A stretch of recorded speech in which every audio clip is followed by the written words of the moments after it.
Good evening, friends, and welcome back to Honeybee Farmstead. I'm Mel, and this video is all about, Alex is busy yelling at the kids for doing dangerous stuff. This video is all about our first ever crop on the farm, cutting it, baling it and packing it away, and then basically freeing up bore paddock again to be able to use for grazing. We are expecting a storm in the next few days and a fair bit of rain, so hopefully, as you can see, the green has happened again and it's all started getting all nice and green, so we'll be able to put the cows and the goats and things like that in there and give the paddock that they've been on a little bit of a break. So there's going to be fencing videos coming soon as well, but we're going to get cracking on showing you the whole process of cutting and baling and packing away our hay. Enjoy this video.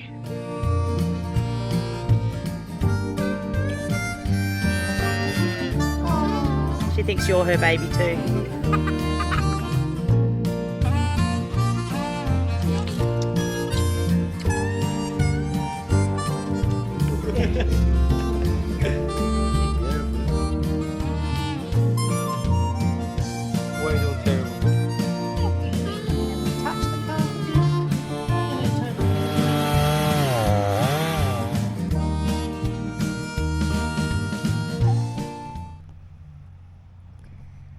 This rider is Nick, and he's helping us cut the crop.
Good evening, friends. It's normally morning, isn't it? But we are about to have our hay baled, and we didn't really get to organising a collaboration with a company that we were in talks about a baler.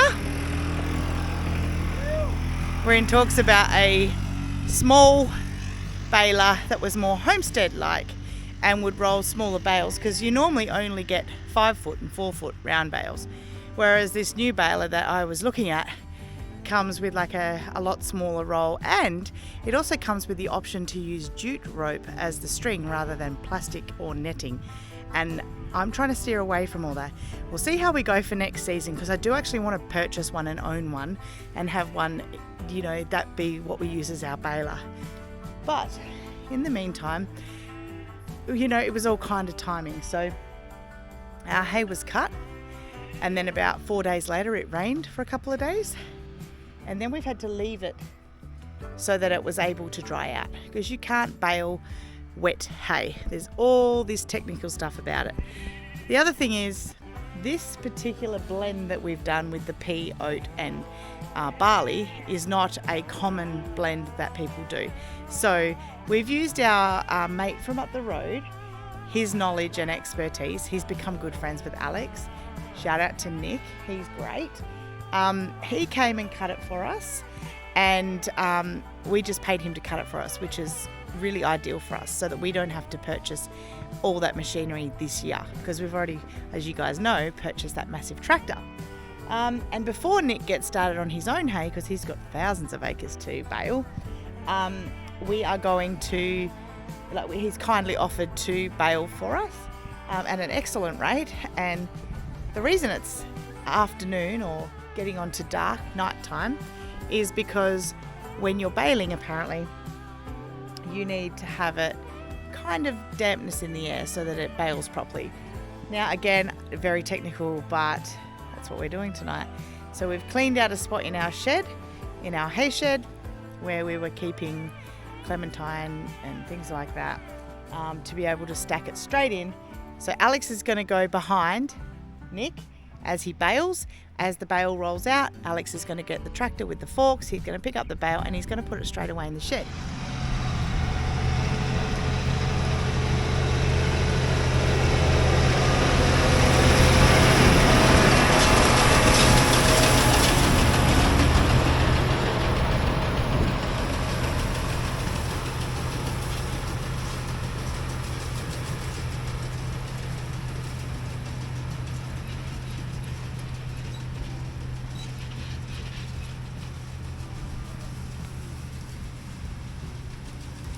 Mina!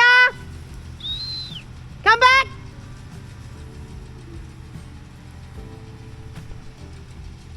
That's a lesson I learned when I was a kid. Come back here, girl! Come on! Don't ever have dogs around a baler.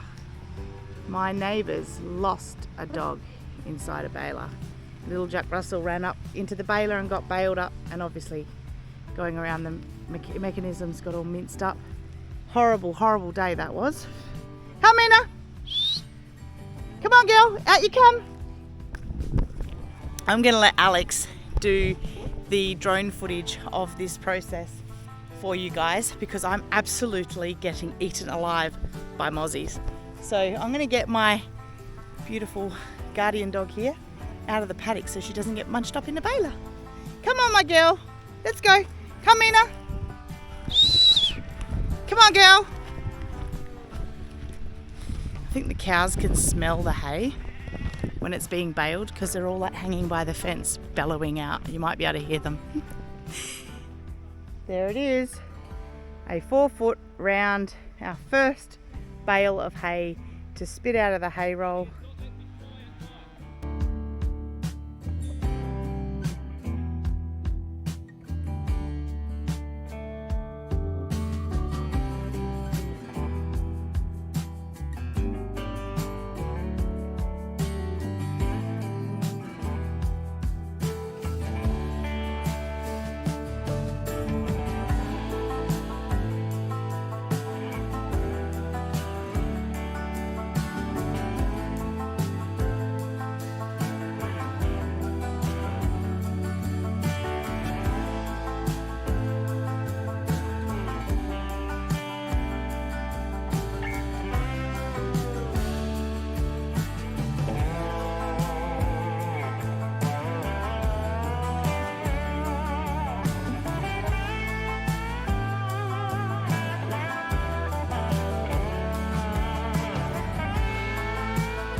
you go, baby.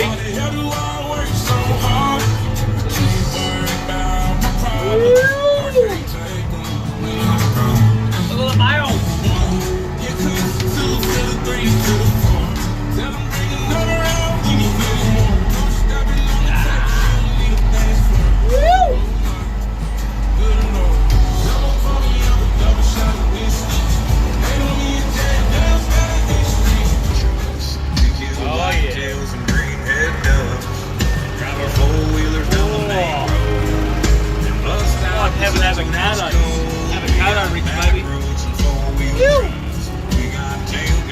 This whole process has been weeks of planning, weeks of stressing about the weather, weeks of consulting with people that know better than us with farming, and it's all been quite exhausting really, and we really couldn't have done it without our neighbour Nick. So thanks Nick, we really appreciate you and owe you one.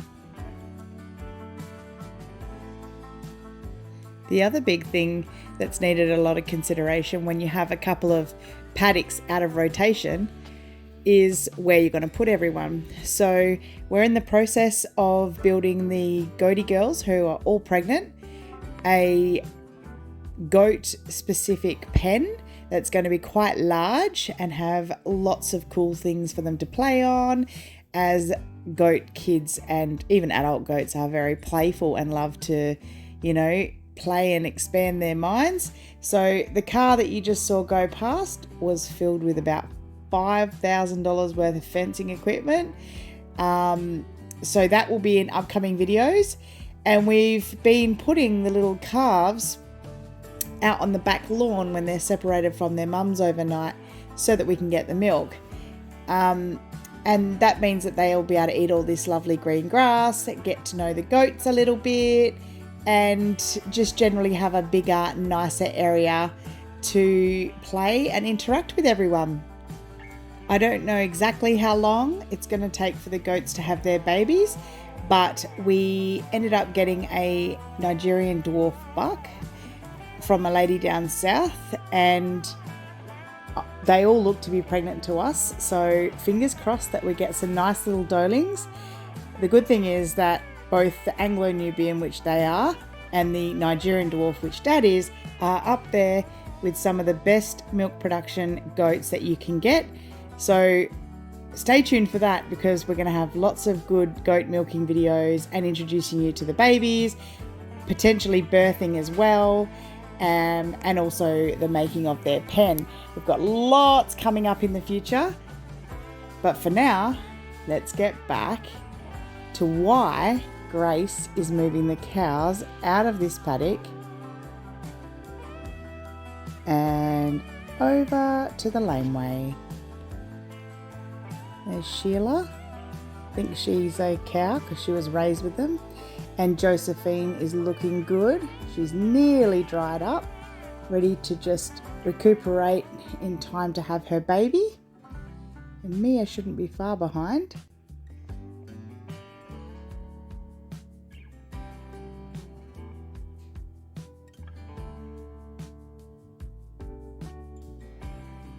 Oh, there she is. So for the night, they're going to go down the laneway and they're going to clear up all of the grass in there so we don't have a fire hazard as summer's coming.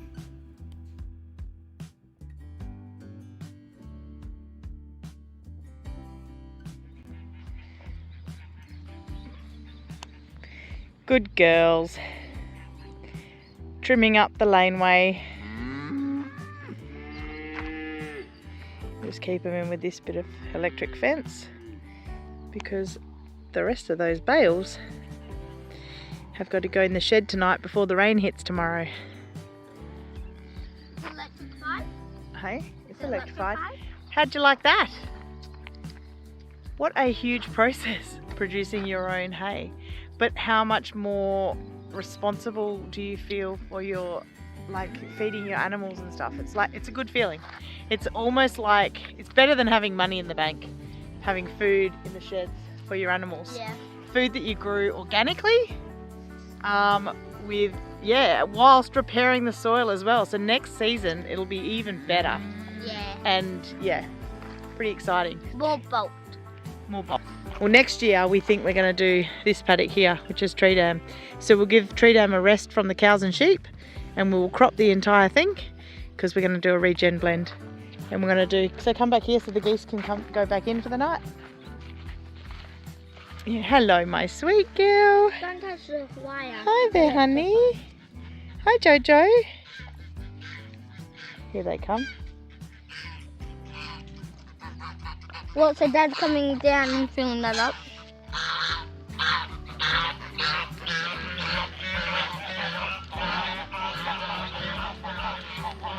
The geese going home for the evening. It's coming, sweetie. There's only 10 geese, Mum. The fire unit's coming. No, there was 2 more, just went up there. Oh, so... We gave some to Mitch, remember? Oh, yeah.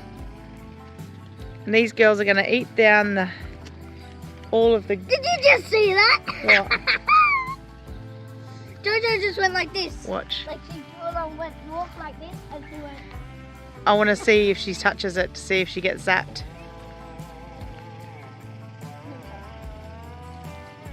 Nearly, Mimi's. It's empty. I just put it there, love. It's got nothing in it, honey. What you doing? And the babies are locked away with the goats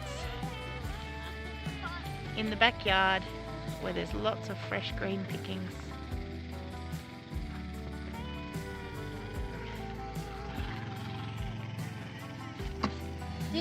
Should we put it on the dirt? Nearly Bon Bon. She was walking and she went like this. I saw the flick. It's not. There's nothing in there yet, my sweet. You're fine. Look at the goat. It's just eating the leaves.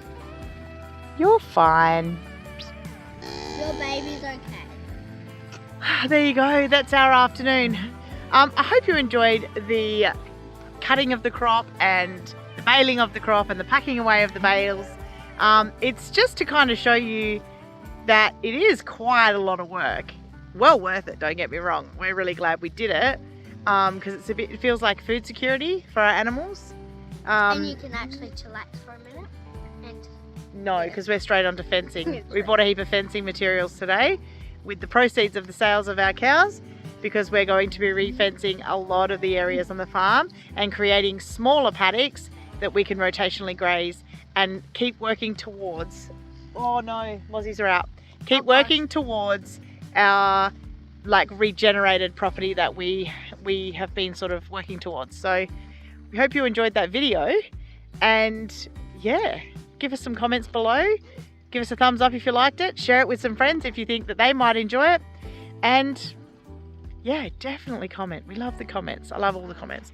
But until the next video, thank you so much for joining us. We hope you have a great day. And until the next one, take care of each other and bye for now.